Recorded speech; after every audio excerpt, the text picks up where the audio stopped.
Welcome back to La Collector, the art scene delivered. Now, we've talked a lot about art as objects, but today I want to talk about art as environment.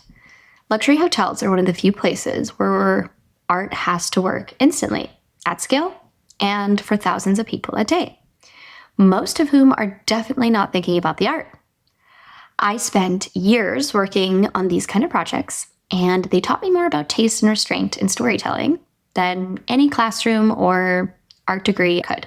So today, I'm breaking down how art actually gets curated for luxury hospitality.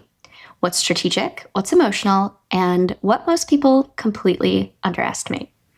Let's get into it. Let's rewind to senior year of college. I had my Bachelor of Science in Communication Studies, a minor in painting, and the tunnel vision of someone determined to land a great job before graduation. And I did more than that. I got accepted into this accelerated corporate program, extra exposure to executives, special trainings, built-in mentorship. Basically, it was a fast track that looked amazing on paper.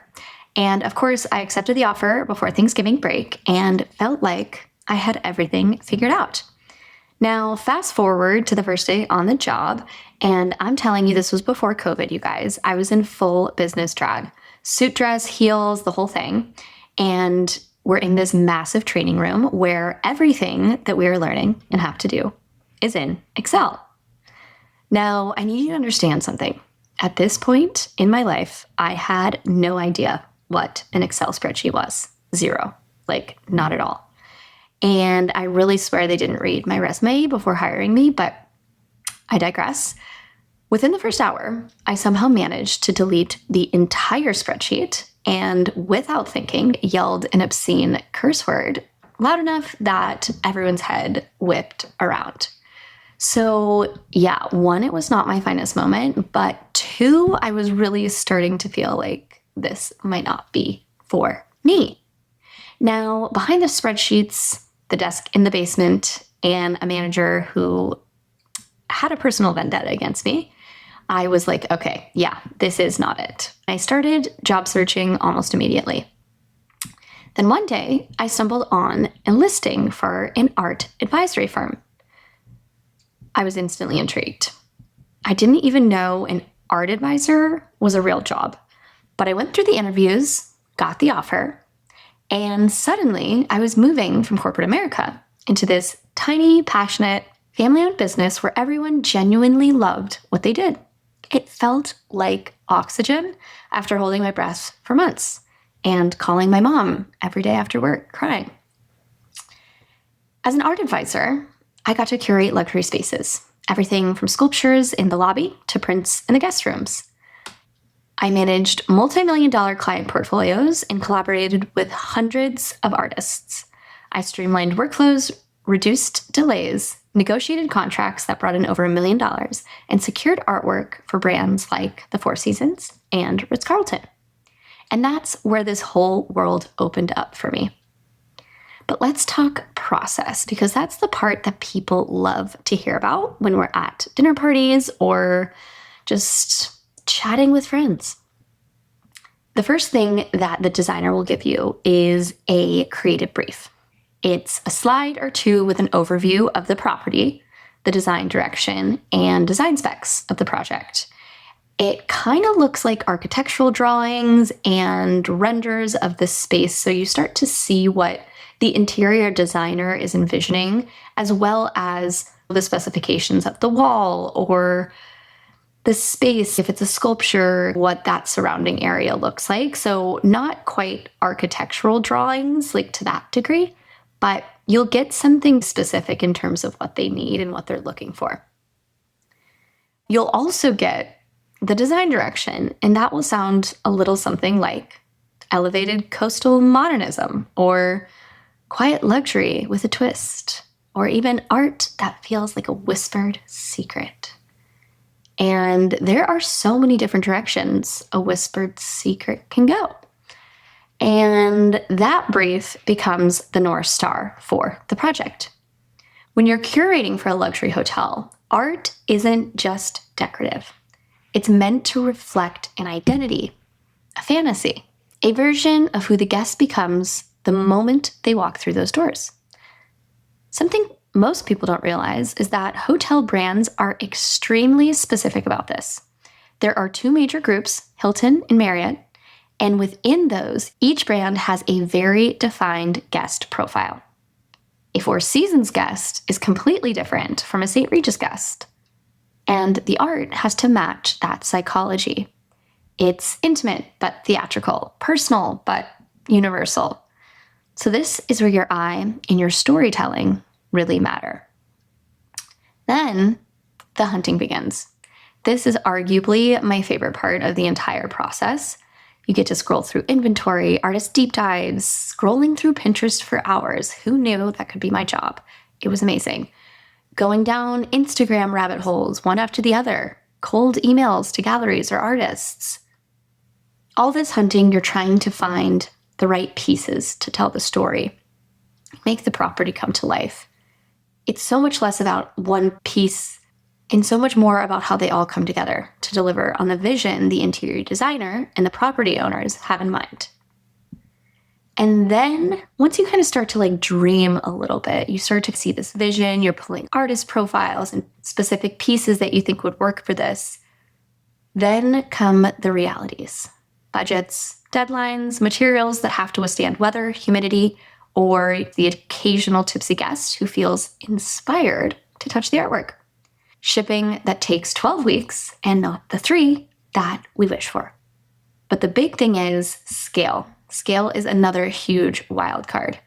A lobby with 20-foot ceilings needs art that can hold its own, and a suite might need 40 smaller pieces that tell a cohesive story without fighting the furniture and feel different and more elevated than the regular guest rooms.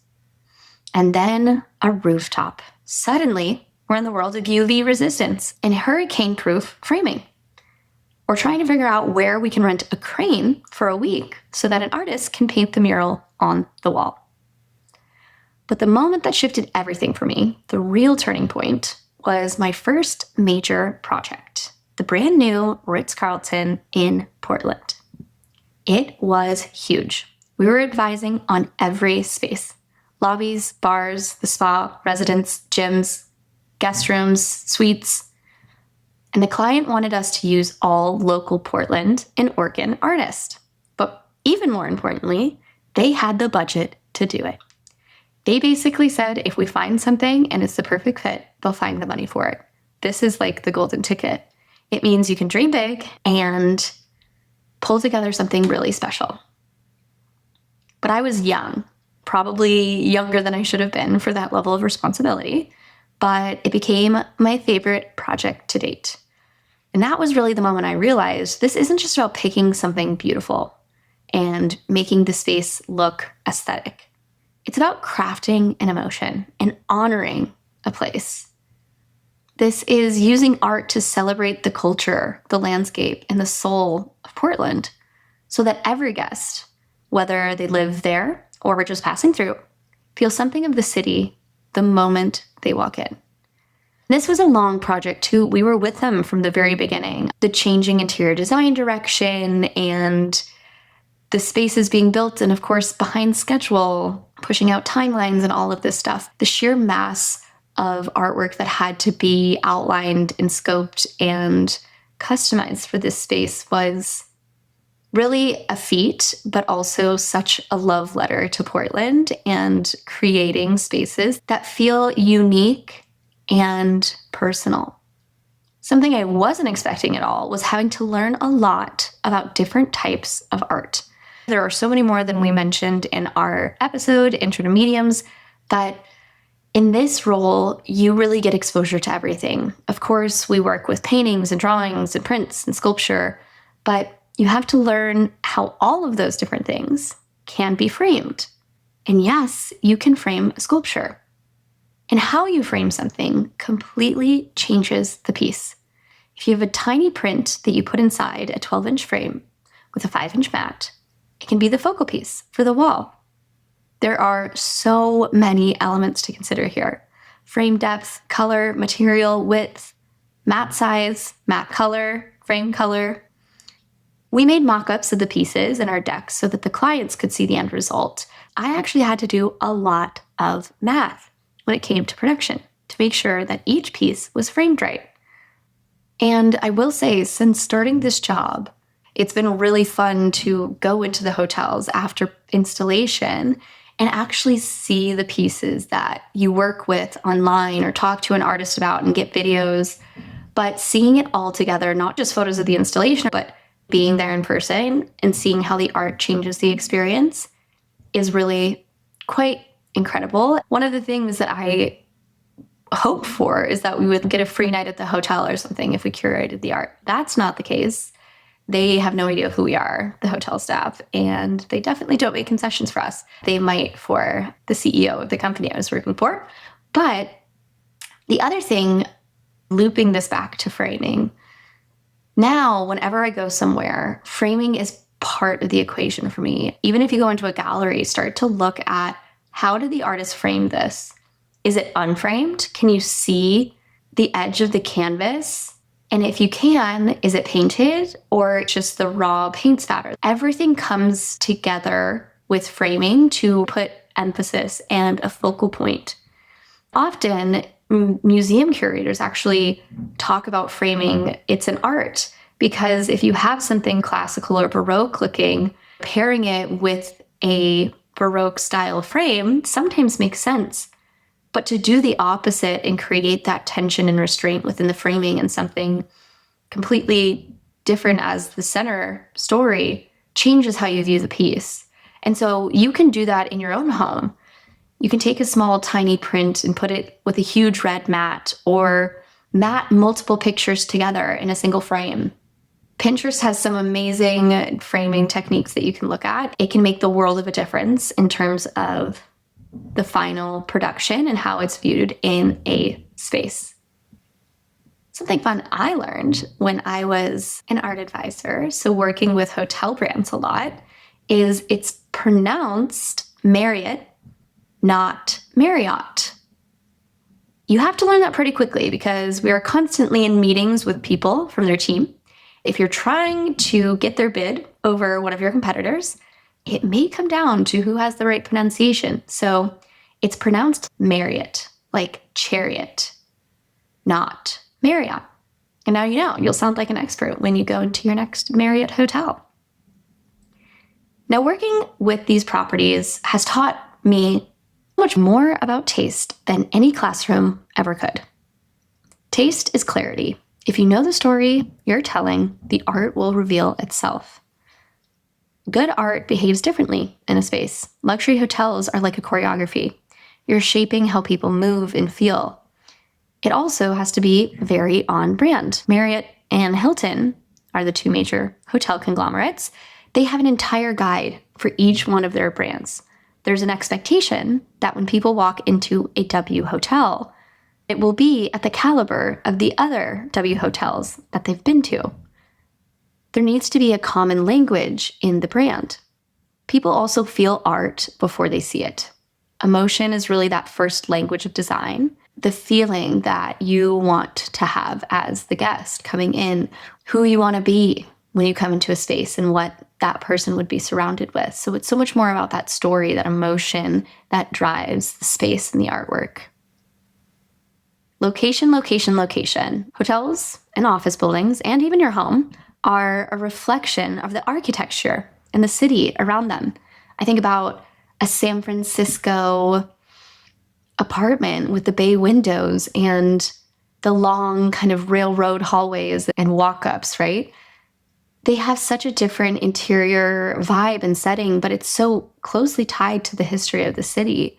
And the same could be true for a brownstone here in New York, where they'll have characteristics of the time period or touches of the architect in them that bring out that human creativity, and being able to either lean into or lean against to create that tension creates a conversation with your house and your space. Thinking about artwork in the context of where it lives is vitally important, especially when we're thinking about something as curated as a hotel. You can even go back to a gallery setting. a gallery removes architecture. We're not going to say this in absolutes because some places like the Frick, you see art in context, but most of the time what galleries try to do is create a blank canvas for the art to be seen without the influences of what's around it. So you can really see the artwork for what it is, which is a really unique way of looking at art. Taking those pieces home and seeing them in your space completely changes how they look, how they feel. And even if you've been into a gallery that changes and plays around with the color of the walls behind the pieces, completely changes that perspective and how the art is viewed. But leaning into those things, similar to that Portland project I worked on, having local artists or more Victorian style artwork or framing that kind of tie into the molding of your house, it can bring about cohesion or tension to tell a story and make each piece feel a little different depending on where you put it. One of the big things I learned is you have to get your hands dirty and take risks. You can't just be copying what's trending. That's not going to work. It's not taste, it's just reproduction at that point. And being an art advisor, we were hired to be intentional. We were hired to create something that feels one of one, that somebody else couldn't do. And while we weren't the artists, we were almost the ones creating the space and the story and the narrative of how it all pulls together, which shows that you can be creative and create things without ever doing something physical. But let's bring this home. Here are a few principles you can steal from luxury curation and apply to your own space. Start with a vibe, an emotion. What do you want to feel like when you walk into the room? And then the color palette and all that stuff comes later. But just think about who is the type of person to be in this space and what are they feeling? And don't fear scale. Go bigger or go smaller than you think. The worst thing you can do is have all your artwork the same size, because then it's just super homogenous and starts to feel the same, even if they're vastly different. So play around with size. If you have a really big wall, maybe put something really tiny on it. And if you have a small wall, maybe put a piece that takes up the whole thing. But play around. Another thing, mix mediums. Have a painting, a lithograph, a photograph, a sculptural element. Don't be confined to one single medium. Having a mix will start to give you that layering that feels very intentional and curated over time. Invest in one exceptional piece and let it be the focal point, the lead of the room. Not everything has to be insanely expensive or super large or super loud. Pick one thing that you love and make it be the moment. Don't have it compete with other things in the space.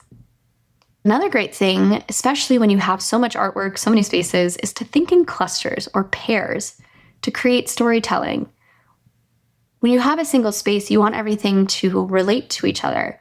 And if you really get into it, you want each room to have a different vibe or feeling and play along with the story of your home and the story of who you are or the space you want to create. And really great designers, you can feel that cohesion and storytelling from space to space. So each room will have a cohesion and a story to it.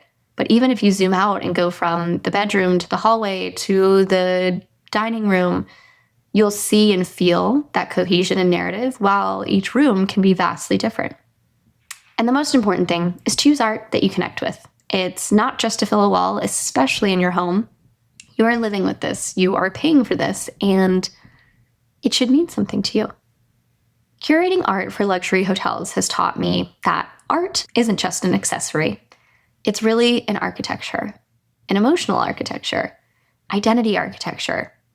Most people will never see the spreadsheets, the shipping labels, or the midnight installs, but they will feel the finished story the moment they walk through the revolving doors. And that's really the power of art. It happens and shapes the world quietly, yet beautifully. And if this episode made you think about your home differently, great. That's the whole point of all of this, because art isn't just for the penthouses or billion-dollar brands. It's for you too. So maybe you're looking at your space differently now, and you can shift, take a risk, do some different things. and let me know in the comments what you think. Until next time, ciao!